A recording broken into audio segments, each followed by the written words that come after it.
Amigos, seguimos con esta magnífica historia. Hay que ver la imaginación y la riqueza y la poesía que tiene toda esta historia.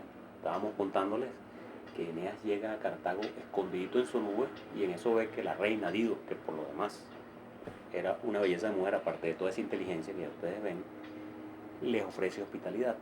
Entonces el hijo de él, que se llamaba Ascanio, estaba en las naves. Entonces Eneas se sale de su nube, habla con Dido, Dido feliz, sí, vénganse para acá, que no sé qué, yo les doy hospitalidad, pueden reparar sus naves, pueden quedarse el tiempo que quieran. Y él manda a buscar a su hijo Ascanio. Entonces Venus, la madre de Eneas, se le ocurre una treta, pero una treta terrible para la pobrecita Dido. Ustedes saben que Venus, se las muestro ahí, es madre del amor. O sea, Venus es la diosa del amor y su hijo es Cupido, ese muchachito travieso que solemos ver con un arco y una flecha, y usualmente lo vemos hasta vendado, ¿no? Que lanza su flecha y hace que la gente se enamore una de otra. Entonces, ese muchachito era hijo de Venus, y Eneas es hijo de Venus también. Así que Eneas y Cupido eran hermanos. Entonces Venus le dice a su hijo Cupido, le dice, mira, tenemos que ayudar a tu hermano Eneas. A mí me da miedo porque esa diosa Juno, pues la madre de las diosas, no lo quiere para nada, es capaz de hacer que le hagan algún daño en Cartago. ¿Por qué no hacen que esta muchacha Dido se enamore de él? ¿Por qué no te tomas el cuerpo de Ascanio, del hijo de Eneas, y bueno, haces que tú eres él, pero ahí sí agarras la flecha y bueno, pues la enamoras de Eneas? Entonces hacen esa treta.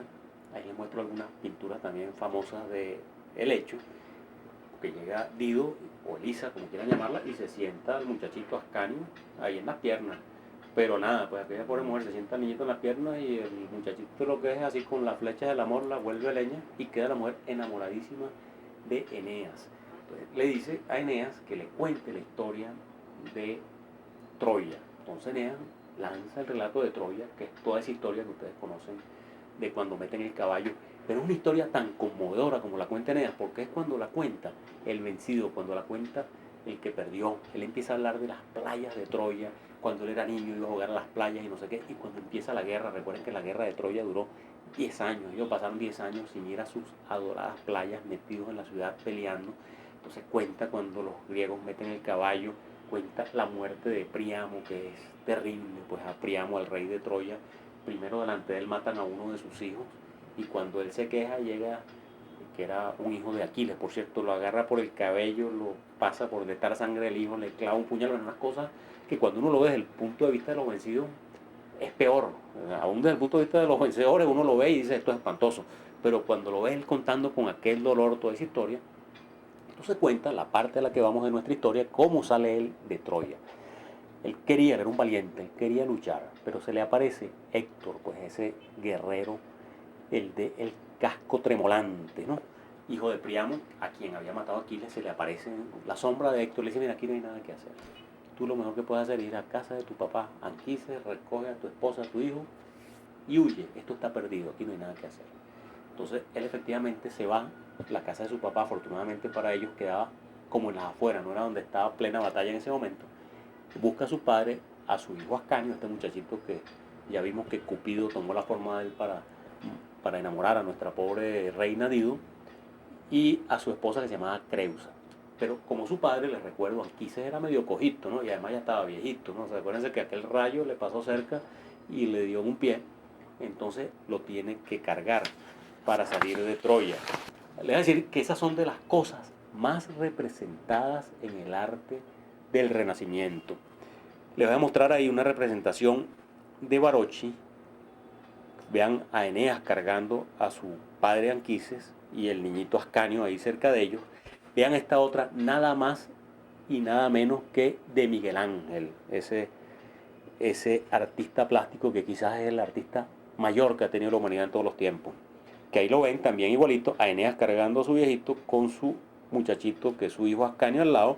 Y vean por último esta escultura de Bernini, igualito, pues Eneas cargando a su viejito y el muchachito al lado. Es de las cosas que más se ha representado en el arte del Renacimiento y posterior. Entonces Eneas, cuando va en ese lío y aquella ciudad, imagínense, fuego, gritos y cosas, y él cargando con el papá y el hijo al lado, de repente se da cuenta que no está Creusa, que no está la esposa. Entonces él deja al papá y al hijo y se regresa a buscarlos y no la encuentra por ninguna parte. Pero en eso se le aparece ya el fantasma de la esposa de Creusa, que la habían matado los griegos, y les leo nada más que para leerles un poquitico de cómo es esto, cómo está escrito esto, cómo está escrita la Eneida. El fantasma le dice: ¿por qué te empeñas en entregarte a un dolor insano, oh dulce esposo mío? No ocurren estas cosas sin que medie la voluntad divina. Ni te ha sido dado el llevar a Creusa contigo, ni así lo consiente el que reina en el Olimpo soberano. O sea, ella le dice que, bueno, no hay nada que hacer, es la voluntad de los dioses, que a ella la mataron y que no le fue dado a él llevársela, ¿no? Entonces le dice: llegarás a una tierra, la tierra de Hesperia, donde el lirio Tíber fluye con suave corriente entre los fértiles campos de los hombres. O sea, en ese es el lenguaje que está escrita la Eneida, que es magnífico, es como un verso.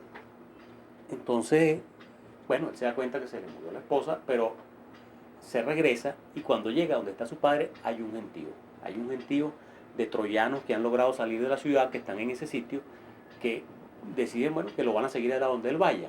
Entonces, él los monta en el barco, 20 barcos que salen de Troya, y comienza esa travesía que ya les contamos y se la volvamos a mostrar ahí rapidito, esa que sale, va a Creta, pasa por donde están las arpías, sigue a Sicilia donde muere Anquises y terminan llegando a Cartago. Cuando llegamos ahí a Cartago, al que llega el cuento de Eneas ahí a Cartago, que está Dido embelesada escuchándole, ya se pueden imaginar, aquella pobre mujer está perdidamente enamorada de Eneas. Entonces le da toda la hospitalidad, pero claro, ella tenía esa especie de voto de castidad. Entonces Juno, que siempre haciendo trampa y viendo cómo le impide llegar, se encompincha o trata de engañar a Venus, de decirle: mira, ¿por qué no hacemos que ellos se hagan pareja y vivan felices? ¿Para qué va a seguir ese hombre por ahí dando tumbos? Entonces Venus, claro, se da cuenta de que es una tracalería para que el hombre no siga, pero se da cuenta que también le conviene que por el momento sea así. Entonces acceden a que haya una especie, lo podríamos llamar matrimonio, pero no sería lo más correcto, ¿no? Que haya una unión entre ellos un poquitico más formal. Entonces organizan que un día que se van de casas con unos séquitos y un gentío, entonces las diosas, imagínense, organizan que caiga una tormenta, una cosa, y se queden ellos dos solitos en unas cuevas, en unas cavernas, en unas cosas. Entonces, bueno, ahí entablan pues su relación amorosa. Ahí se los muestro en alguna de esas pinturas famosas también. Y viene una época, vamos a decir, muy apacible para Eneas, pues después de ese poco de años dando tumbos por ahí, está ahí compartiendo el reino con Dido, pues con una mujer bonita, que lo quiere, que no sé qué, está feliz, pero la fama es la mensajera de Júpiter, siempre la representan como se las estamos mostrando ahí, con una trompeta que retumba y cuenta las cosas que están pasando los hombres o los dioses, aquellos dioses griegos. La fama riega aquello de que está Eneas con Dido viviendo ahí, con Elisa, pues con Dido o Elisa viviendo de lo más plácidamente en Cartago, cuando su misión es seguir a Italia a fundar lo que después sería Roma.